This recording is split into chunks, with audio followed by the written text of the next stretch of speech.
He's a Britisher devotee, known and loved to our Sangha. He served for many, many years. Beloved of Srila Gurudeva, hosted him several times.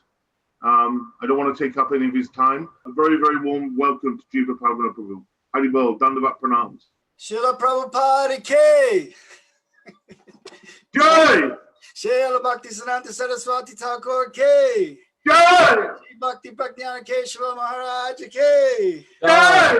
Srila Gurudeva K. Jai! Koti Vaishnavinda K. Jai! All glories to our entire Bhagavad Parampara, to all our assembled sannyasis, to all of my senior and junior devotees, both internally and externally, to all the devotees past, present, and future, and all who are hearing now or who may hear this later on, my Dandavat Pranams in the dust of your lotus feet. Thank you so much for allowing me to take a little bit of your time, which will never be brought back for millions and millions of pounds of gold or diamonds or whatever. Srila Bhakti,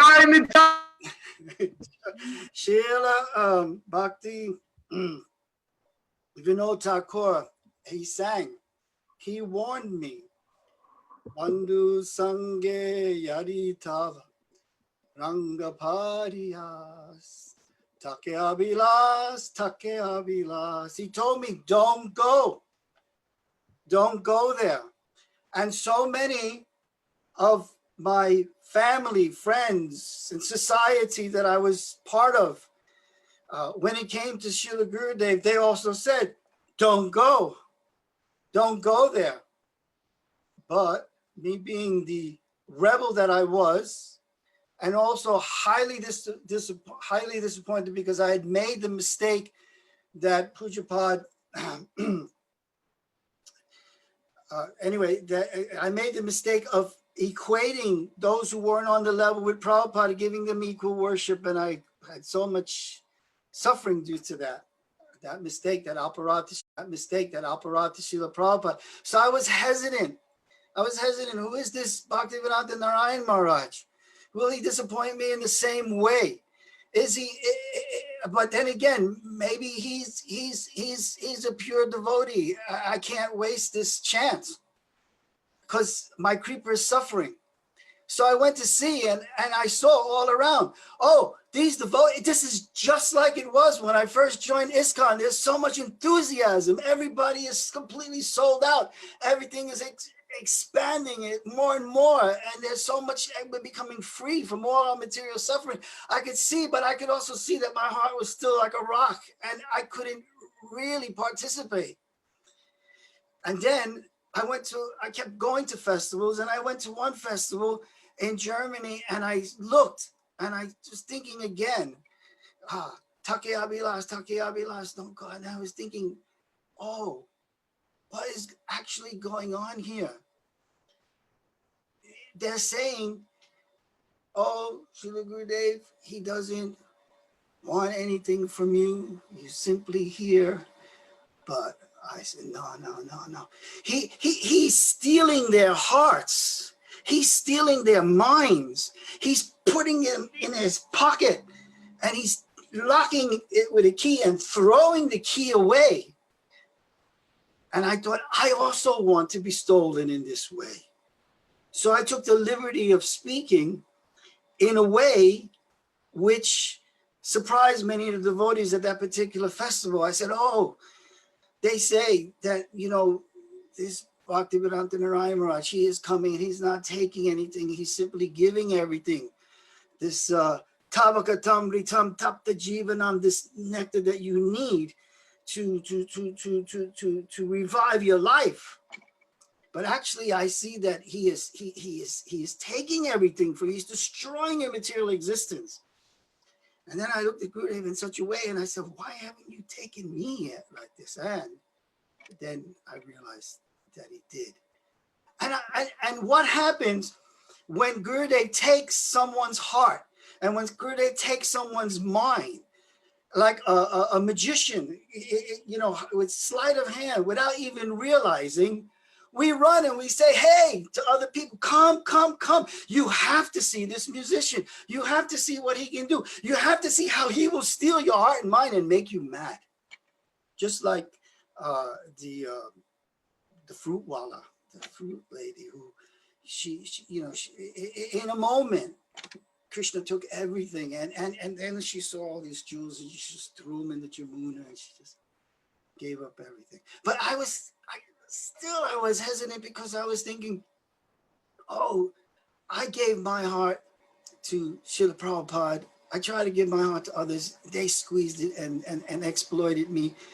But Srila Guru Prabhupada, he never exploited me in that way. He engaged me, my passion and my propensity to quality. He disciplined me, and I'm so happy. He's given me this platform of tattva gyan and knowledge. I know this philosophy. But he left. He left. Yeah, he left, and now I was bereft of his association. And all around me, everything seemed to be like the gaping mouth of hell. The institution was it was going on, but there was so many fires everywhere. And I was afraid, well, what if this happens again? I could hear Takya Vilas, but I went everywhere. Gurudev took my heart. He put it in his pocket. He locked, he threw it. And just, even though I knew it would happen, I once saw Gurudev on the roof of the temple in Mathura, and I said to him, as he was coming up, Srila Gurudev, may you live for 100 years. Now it's his 100th anniversary. He looked at me, and at that time he said, oh, please do not curse me in that way. Do not curse me in that way. So Gurudev had no desire to stay in this material world, as glorious as his service was.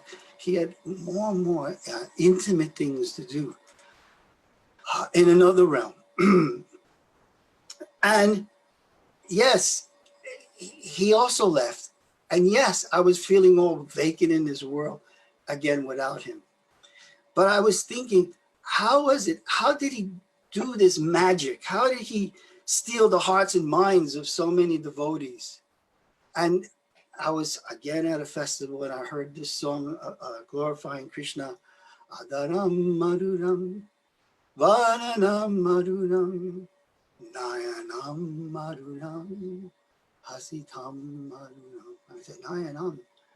What is this Nayanam? And then I looked at the translation, and Nayanam's the eyes, and I remember Gurudev's eyes. And then I realized this is a song about Krishna, but it completely reminds me of Srila Gurudev. Everything about Gurudev was sweet. Even when he chastised, he was sweet.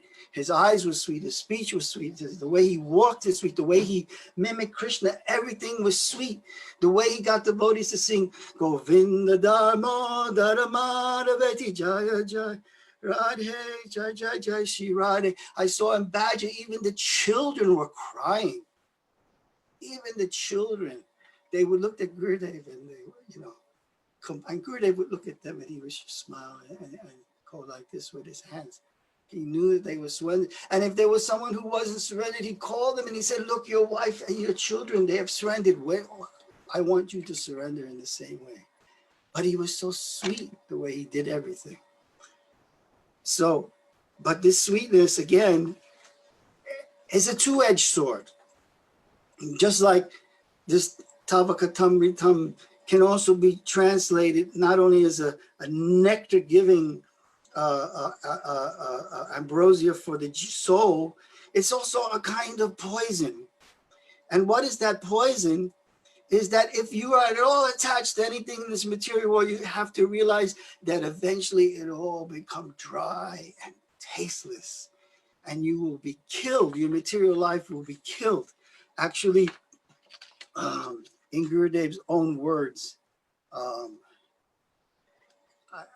I offer his own words the same way we offer a little water to us, the water from a sacred river or pond to the water. Gurudev says, the gopis then explain to Krishna, those who spread Hari Katha all over the world are Sri Mata. This word is composed of two syllables, Sri Mata. The last A in Mata combined with the first I in Ata means that wealth and opulence and the wealthy will become intoxicated as if drunk on alcohol, and then they will become rogues and rascals, killing everyone in the world for no reason. They act in this way even though they gain nothing, with the aim whimsically killing everyone to make them bereft of all of their opulence. And Radharani, he explains, in fact, those who hear Krishna Katha from the right source will eventually leave their homes, families, and everything they possess. They become like birds living in the shade of a different tree each day, and they roam about Vrindavan with no possessions, like street beggars, weeping. And I was thinking, yes, but this poison is a good thing. This is a good kind of poison. This is a poison we need because we don't really belong in this material world. Neither should we aspire to stay in it or succeed in it or to become recognized in it, to be glorified or remembered as anything considered successful in this material, because it's all shama eva kevalam. It's a useless waste of time. Material existence is like the sun fading in the grass. It is temporary. Dukkhalayama shashvatam is temporary and miserable, and we must give up the misery of this world and accept the agony and the ecstasy of the spiritual world to replace it. Forgive me, I'm trying to keep to the time here. So yes, what is it that we want? That we ask from Krishna or from Gurudev? Although we're supposed to give everything, what is it that we ask? We ask that we eventually realize our Sarup as Paliyadasa. Again, I'm reading, this is from a small section from the Damodar Astakam book, the Digdashali Vritti of Srila Gurudeva. And he says, those in the line of Sriman Mahaprabhu, and especially those who aspire for the type of prema conceived by Srila Rupa Goswami, Rupa Nuga Bhaktas, must have the same kind of determination. He's referring to the determination of Sri Satyavrata Muni, who refused to accept the results of performing Vaidhi Bhakti. I'll just go back. In the fourth verse, Sri Satyavrata Muni refused to accept the results of performing Vaidhi Bhakti. But in this verse, he expresses that his desire to attain the results of Raganuga Bhakti, Vraja Prem. He desires nothing else. So Gurudev is explaining that we are following in the footsteps of Rupa Raghunath, and he gives this very, very beautiful analogy about the kind of determination that is needed. He says this determination of the bhakta is exactly like the Chataka bird. The only water the Chataka bird accepts is the rainwater that falls when the Swati Nakshatra constellation is prominent in the night sky. The Chataka bird thinks, I do not care if I die of thirst. I do not care even if I am struck by a lightning bolt. I will only drink the water falling from the Swati Nakshatra. The devotee should think, I only want deep love for Radha Krishna. I do not want anything else. I especially yearn to become the maid servant of Radha, of Sri Radha. May I serve her under the guidance of her intimate friends, her prana sakis and her pranama sakis. And may I serve her beloved Sri Krishna under her direction. I only want this. I do not need any other benediction. So if there's anything to pray, Srila Gurudeva was once asked, someone asked Gurudeva once, if we see Krishna face to face and we should ask him, what should we ask? And he quoted, Samasundra Sikananda Sekhara Smeya Hasha Murari Mohara Radhika Rasika Ma Kripanethi Swapriya Sharanam King Karim Kuru. Now, I'm going to change the translation and I'm going to say, may my Guru Manjaris please approach Shri Lalita and Shri Vishaka and implore to Krishna in this way. O Shamasundra, O Sikananda Sekhara, whose head is adorned with peacock feathers. Your face is always graced with a playful smile. Your flute playing is enchanting, and you are so expert in relishing rasa with Srimati Radhika. Because you are an ocean of mercy, I am appealing to you to please make me a kinkara, maidservant at the feet of your beloved Srimati Radharani. So with this, I will forfeit any time I may have left over, and simply beg the devotees to please forgive any offenses I may have committed to them at any time, at any place, and to please bless me that I may be able to get over the troubles of this nonsense body and be able to preach and participate fully, not only online, but out with all of the devotees somewhere in some wonderful way, and make some little contribution of seva. Vanchikalpatriyasa kripa sindhu vevacha patitanam pavanebhyo Vaishnaveva namo namah. Ananta Koti Vaishnavrinda ki! Gurudeva ki! Krishna Consciousness Movement ki! Gauda Premanande! Haribo! Well, something's going on, Prabhu, because that was ecstatic. That was like a volcanic eruption in Birmingham, and I'm feeling it here in Glastonbury. Absolutely beautiful. Thank you so much.